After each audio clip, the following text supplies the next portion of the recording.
দেশজুড়ে সাড়া ফেলে দেওয়া ছাত্রলীগের কারাবন্দী নেতা জুয়েল হাসান সাদ্দামের স্ত্রী ও সন্তানের মৃত্যুর পর কারা ফটকের সামনে তৈরি হয় হৃদয় বিদারক দৃশ্য।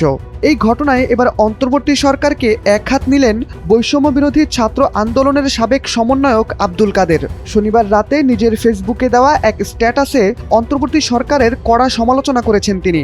আব্দুল কাদের লিখেছেন, অনেক বিতর্কিত ব্যক্তিকে কারামুক্তি দিয়ে দেশে অস্থিতিশীলতা বাড়ানো হয়েছে, অথচ বাগেরহাটের ছাত্রলীগ নেতার স্ত্রী সন্তানের করুণ মৃত্যুতেও ওই ব্যক্তিকে প্যারোলে মুক্তি দিতে পারল না সরকার। বিশাল বিপ্লব রক্ষা করেছেন তারা। এই সরকার আসলেই গণ অভ্যুত্থানের স্পিরিটকে রক্ষা করতে পারেনি, অথচ গণ অভ্যুত্থানের অন্যতম স্পিরিট ছিল মানবিক মর্যাদা প্রতিষ্ঠা করা।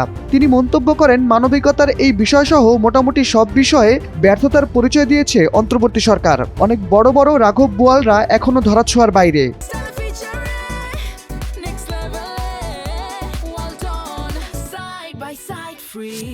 অনেককেই জেল থেকে মুক্তি দেওয়া হয়েছে।